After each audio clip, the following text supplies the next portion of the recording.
여러분, 우리가 이제 AI의 시대로 접어들었습니다. 이때가 되니까 과연 부활이 있느냐 없느냐 이런 이제 가름대가 또 생기게 되는 것입니다. 우리 교회는 이제 대한예수교 장로회 합동 축에 있고, 학교로는 총신대학, 또 목회과정은 총신 목회대학, 대학원 과정을 졸업해야지만은 목사가 될 수가 있습니다. 제가 이제 총신에 졸업을 했는데 늦게 졸업을 했어요. 우리 이제 동기들 핵심 추측은 이제 50대 막 초반 이렇게 되어 갑니다. 저랑 나이가 많이 차이가 나죠. 근데 우리가 99회에요. 올해 들어와서 홈커밍 데이를 해요. 이것이 아마 모교 방문 날 이렇게 아마 해석이 되어 가는 것 같아요. 여기에 양지에 종신 신학대학원이 있는데요. 여기에 우리 당시에 약 600명, 700명 사이에 한 해에 졸업을 했습니다. 그 중에 지금 이제 목회를 하거나 관련을 가지고 있는 사람들이 한 200명 안팎인 것 같아요. 이제 카톡 방을 만들어서 아주 활발하게 홈커밍 데이 때문에 움직이고 있습니다. 근데 댓글이 이제 서로 활발하게 나누면서 진행을 하지요. 근데 이게 어느 날 며칠 전에 이상한 것이 달려붙어 가지고 이게 이제 클릭만 해도 이상한 것이 뜨는 거예요. 그러니까 댓글에서 저거 빨리 해결해라. 근데 그게 잘 안 되는 거예요. 그래서 누가 이런 얘기를 해요. 저건 사람이 하는 것이 아니다. 또 몇 번 댓글이 붙다가 AI다. AI가 사람보다 참 똑똑하다. 그래 해결을 못하는 거예요. 어떻게 하다가 저걸 해결했습니다. AI가 사람은 정복할지 몰라도 하나님을 정복하지 못하죠. 왜냐하면 사람이 만든 기계일 뿐이고, 이 AI가 아주 신보다 우수하다고 생각하는 사람이 있는데, 이 AI가 사람을 살릴 수가 있습니까? 없습니다. 여러분, 예수님이 부활하셨습니다. 여러분 믿습니까? 근데 이것이 참 중요한 거예요. 어떤 증거로 부활을 믿느냐 하는 거죠. 증거가 없이 믿는 부활은 건물같이 사라지고 만다는 것입니다. 아무리 뛰어난 의사도 환자의 심장이 멈추면 딱 끝나죠. 포기하죠. 일단 죽으면 끝이 나고 맙니다. 근데 부활은 과학적으로 증명하기에 불가능하고 과학적인 문제를 이룰 수 있는 것이 아니지 않습니까? 창조라는 증거에서 부활을 믿을 수 있다 이겁니다. 지금 여러분, 지금 중동 전쟁의 제1 원인이 무엇이라고 생각합니까?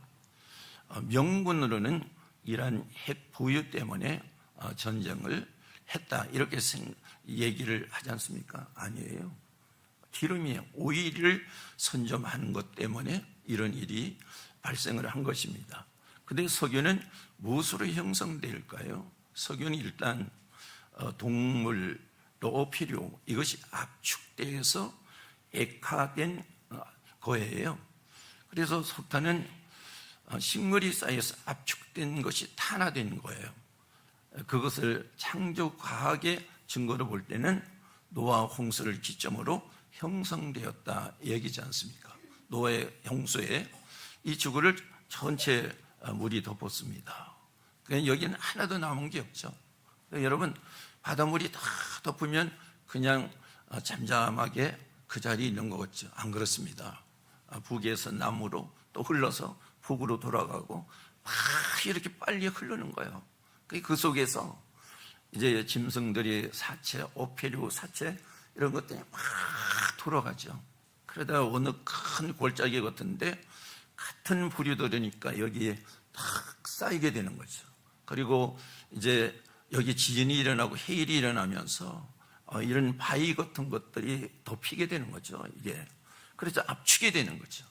압축이 되어서 세월이 지나면 여기에서 이 가스들이 발생을 하게 되고 액체가 발생하려 했잖아요. 그 기름이 된단 말이에요. 그래서 지금의 이 산료, 오일이 되는 거예요. 여러분 이제 석탄도 역시 똑같아요. 나무나 풀 같은 것들이 막 같은 유잖아요. 싸잡아 돌다가 어느 골짜기에 탁 쌓이면서 거기에 이 지진과 이런 것들이 일어나면서 돌과 이런 흙더미가 되어서 압축이 되는 거예요. 탄화가 돼가지고 그 다음에 이제 석탄으로 우리가 사용하는 연료가 되는 것입니다. 이건 과학적인 문제가 아니겠습니까? 그럼 이런 일들이 언제 발생을 했습니까? 노아 홍수 때로 거슬러 올라가면 알 수가 있지 않습니까? 노아 홍수는 누가 하셨어요? 하나님이 심판하셨잖아. 그러면 이 하나님이 왜 심판을 하셨을까? 여기서부터 거슬러 올라가는 거예요. 그러면 사람이 하나님 앞에 범죄했잖아요. 범죄해서 하나님께서 기회를 주셨는데 시간이 지나면 사람이 이렇게 부패해지는 거예요. 도저히 이 세상에 더 사람을 놔둘 수가 없기 때문에 하나님이 노아 홍수로 노아 가족에는 다 쓸어버리신 거예요. 여기서 형성돼서 우리가 사용하는 오일, 석탄 이런 것들을 우리가 사용하고 있다는 이야기입니다. 그러면 하나님이 여기서 보니까 창조로 올라갔을 때 하나님이 이 땅에는 아무것도 없었잖아요. 근데 없는 무에서 유를 만드신 것이 아닙니까? 나라고 하는, 우리 인간이라고 하는 인간도 없었어요. 우리가 성경 말씀에서 보니까 흙으로 인간을 만들었다. 이게 과학적으로 입증이 되죠. 사람은 흙에서 와서 흙으로 돌아간다. 흙에 있는 요소가 사람의 몸에 그대로 있거든요. 그게 무엇이냐면 흙에는 96가지 요소가 있어요. 사람 몸에도 96가지 요소가 동일한 것이 있단 말이에요. 근데 흙으로 사람을 만들었다고 해서 그 사람이 존재하는 것은 아니잖아요. 하나님께서 성경 말씀에서 보니까 하나님의 생기를 불어넣으니까 사람의 존재가 되었다. 이렇게 얘기를 하는 거예요.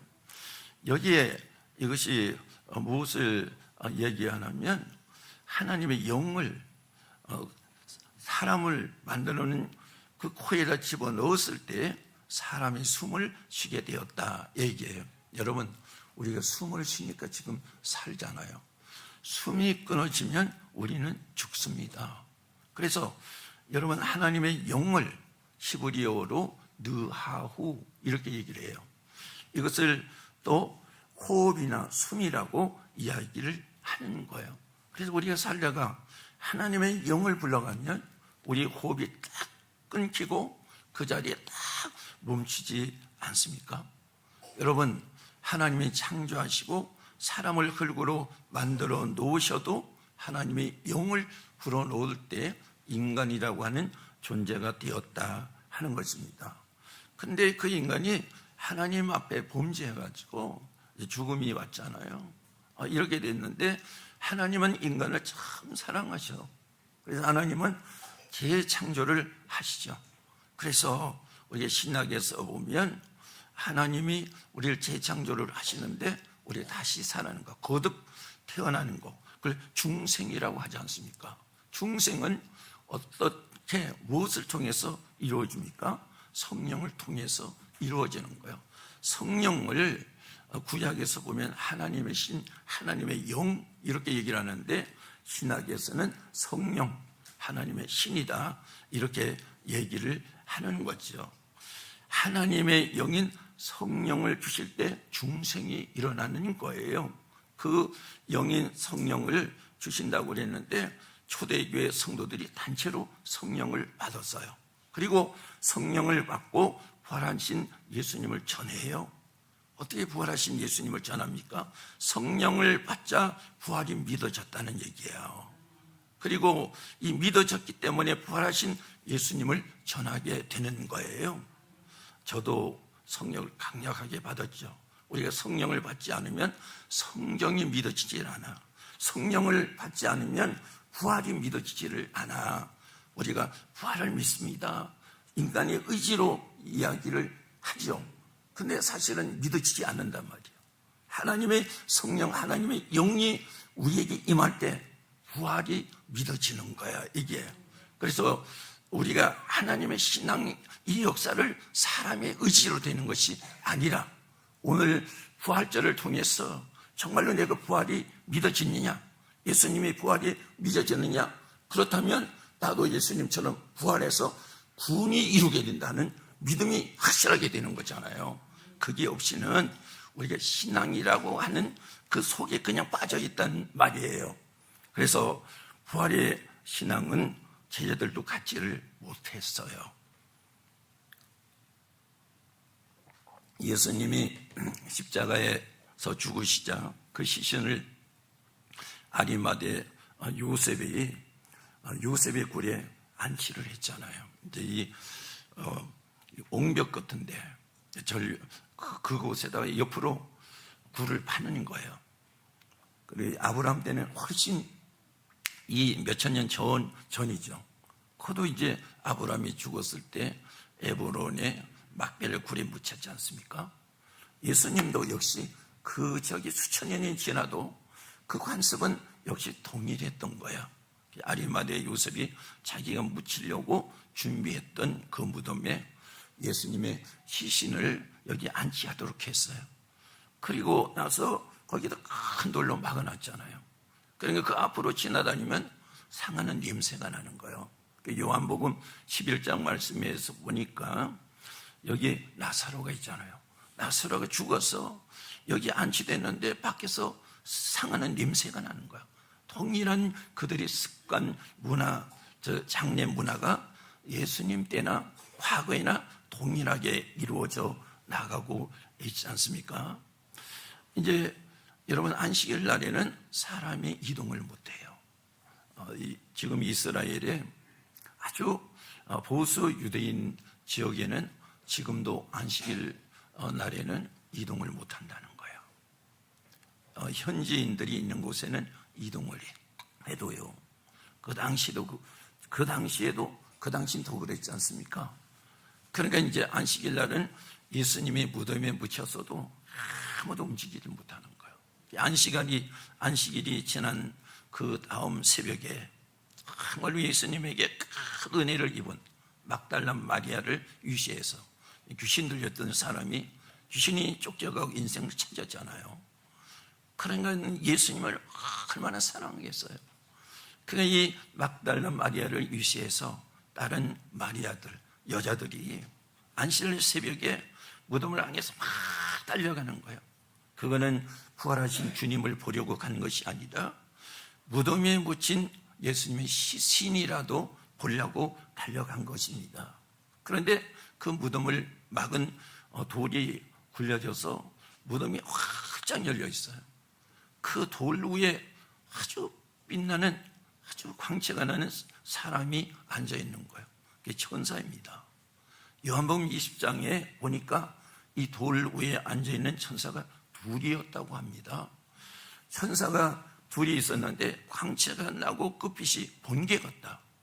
이염이 아주 엄청난 이염을 가지고 있었다 하는 것입니다. 천사가 광채가 얼마나 강렬한지 눈으로 볼 수 없는 지경이죠. 천사가 사람의 모양을 했지만은 그건 영이다 이거죠. 하나님이 사용하는 영이에요. 그와 같이 성령은 눈으로 볼 수 없지만은 우리의 몸을 통제하는 하나님의 영이다 이겁니다. 그래서 하나님의 영을 눈으로 체험한 여자들이 부활을 믿어요. 여러분, 이건 하나님의 전적인 역사예요. 사람의 역사로 되는 것이 아니에요. 또한 성령으로 몸을 체험한 120명의 성도들과 제자들이 사도행전 2장 말씀에서 보니까 부활을 믿어요. 그래서 사도행전 2장에 성령을 받고 제자들과 성도들이 일어서 부활하신 예수님을 전하지 않습니까? 여러분, 성령을 통해서 부활하신 예수님이 믿어질 때 부활하신 예수님을 전하게 되는 거예요. 이게 기계적으로 되는 게 아니잖아요. 신앙은 기계적으로 되는 게 아니에요. 어떤 학문적으로 되는 것이 아니란 말이에요. 이게 학문보다 더 확실한 하나님의 영으로 중생한 성도는 그 증거로 부활하신 예수님을 전하는 거예요. 무덤에 안치된 예수님의 시신이 사라진 것을 보고 여자들은 근심을 했어요. 근심했다는 것은 예수님이 부활하셔서 무덤에 안 계신다는 생각을 하지 못하고 있기 때문에 근심하고 있었다 이겁니다. 그렇게 예수님을 사랑하고 순종하며 섬기던 여인들도 부활을 믿지를 못했어요. 왜냐하면 인간적으로 사랑하고 인간적으로 섬겨도 하나님이 돕지 않으면 부활을 믿을 수 없다 이 얘기입니다. 성령의 역사가요 없으면 부활을 믿을 수 없습니다. 마태복음 16장 말씀에 예수님께서 제자들에게 이렇게 얘기를 했죠. 내가 예루살렘에 들어가면 심한 박해의 고난을 당하면서 십자가에 내가 죽고 사흘 만에 부활을 하실 것이다 이렇게 얘기를 했어요. 그래서 베드로가 주님 그림하십시오 이렇게 얘기를 했잖아요. 그러자 예수님이 베드로에게 사단아 뒤로 물러가라 이렇게 말씀을 하셨어요. 조금 전에는요 마태복음 16장 16절에는 주는 그리스도의 살아계신 하나님의 아들이다. 어떻게 베드로가 이렇게 고백을 할 수가 있었겠습니까? 자기 의지로 했겠습니까? 아니에요. 예수님께서 마태복음 16장 17절 말씀에 이렇게 얘기를 하잖아요. 우리 한번 다 같이 볼래요? 어디가 소리가 제일 큰가 한번 보겠습니다. 예수께서 대답하여 이르시되 바요 시몬아 내가 복이 있도다. 이를 내가 알게 한 이는 혈육이 아니요 하늘에 계신 하나님의 신이다 그랬어요. 주는 그리스도의 살아계신 하나님의 아들이니다. 베드로 자신이 했다는 겁니까? 아니잖아요.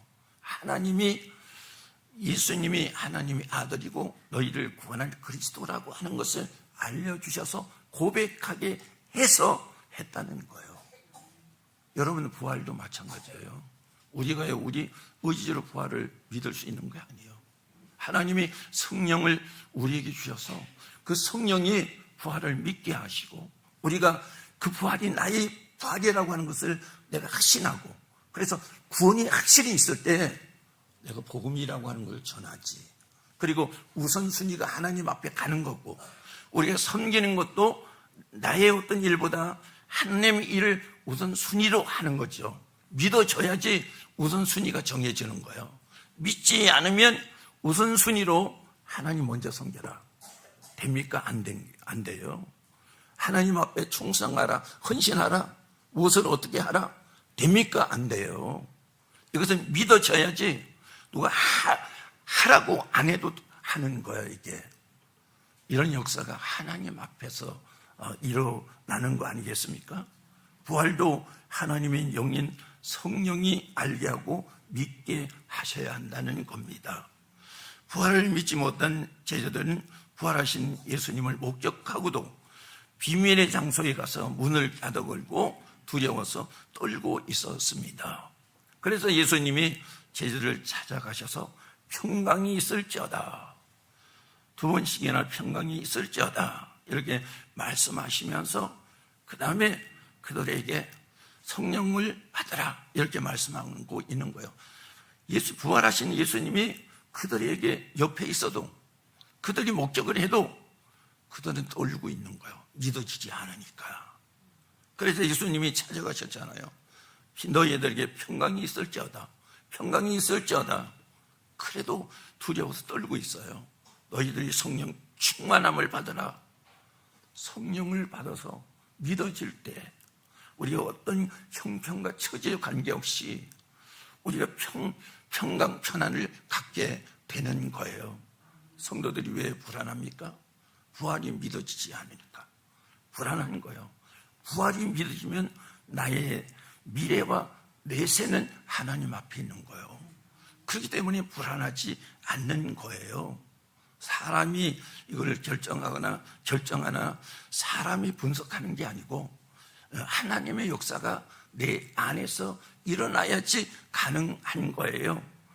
그래서 요한복음 20장 19절로 22절 말씀을 우리 한번 다 같이 보도록 하겠습니다. 이날 곧 안식 후 첫날 저녁 때에 모인 곳에 문들을 닫았더니 예수께서 오사 가운데에 서서 이르시되 너희에게 평강이 있을지어다. 이 말씀을 하시고 손과 옆구리를 보이시니 제자들이 주를 보고 기뻐하더라. 예수께서 또 이르시되 너희에게 평강이 있을지어다. 아버지께서 나를 보내신 것 같이 나도 너희를 보내노라. 이 말씀을 하시고 그들을 향해서 숨을 내쉬며 이르시되 성령을 받으라 그랬어요. 성령을 받지 않으면 여러분 우리에게 좋은 일이 있어도 두려워해요. 근데 성령을 받으면 우리에게 힘든 일이 있어도 담대합니다. 왜냐하면 부활은 우리에게 없어질 것이 아니에요. 베드로전서 1장 말씀에서 보니까 찬양하라 이렇게 말씀하면서 너희들이 산소망이 있다고 그랬어요. 산소망은 부활한 거예요. 부활은 없어지지 아니하는 거지 않았습니까? 산소망이 있기 때문에 두려워하지 말라. 오직 찬양하면서 삶 속에서 살아갈 것을 말씀을 하고 있습니다. 여러분들이 참된 부활이 믿어져서 하나님을 정말로 찬양하면서 하나님 앞에 영광 가운데서 바울처럼 어느 형편에 처하든지 기뻐하면서 감사하면서 나가는 이 삶이 이루어져야 되지 않겠습니까? 그것이 바로 축복이에요. 이렇게 부활이 믿어질 때 하나님의 자녀가 되는 권세를 갖게 되는 거예요. 그 부활을 믿는 믿음으로 하늘의 평화를 누리게 됩니다. 부활이 믿어지는 자는 승리한 자예요. 부활이 사망 권세를 이기고 승리하셨지 않습니까? 오늘 여러분 우리 부활의 찬송 중에서 사망 권세를 이기고 승리하셨다 이 찬양이 있지 않습니까? 오늘 그 말씀을 담아서 이 작사를 한 거예요. 요한복음 16장 33절 말씀을 우리가 보도록 하겠습니다. 이것을 너에게 이르는 것은 너희로 내 안에서 편안을 누리게 하려 함이라. 세상에서는 너희가 환난을 당하나 담대하라. 내가 세상을 이겼노라. 예수님께서는 사망 권세를 이기시고 살아나셨어. 그렇기 때문에 예수님이 승리하심으로 그 승리하신 예수님, 부활하신 예수님을 우리가 믿을 때 우리 역시 그 부활하신 예수님을 통해서 우리도 승리자가 되는 거예요. 본문에서도 부활하신 주님을 만난 여인들이 큰 기쁨으로 부활의 소식을 알리려 제자들에게 달려갔잖아요. 천사들을 통해서 예수님이 부활하신 걸 알았잖아요. 하나님의 부리는 영, 천사들을 통해서 그렇게 할 때 믿어졌잖아요.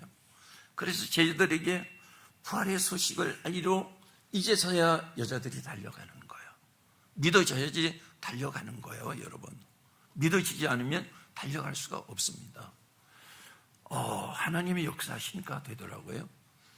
지금 우리가 행축에 전도하는데 우리가 소식을 들은 것도 하나님의 역사예요. 우리가 행축에 참여한 것도 하나님의 역사예요. 결정하고 진행하는 것도 하나님의 역사예요. 여기 이제 가까운 교회가 있어요. 그 교회 목사님이 저에게 얘기해 줬는데 그 교회는 교회가 엄청 크죠. 근데 거기 참여하고 우리에게 얘기만 해주고 거기는 움직이질 못했어. 여러분 이게 이제 움직이지는 것이지 뭐 그냥 말만 하면 되는 줄 압니까? 아니에요. 하나님이 우리를 이끌고 역사하실 때 되는 거잖아요. 그래서 성도들이 전적으로 여기에 행축에 매달려서 전념하지 않습니까? 그래서 26일 날 초청할 사람을 정말 고민했는데 이게 제 생각과는 다른 거예요.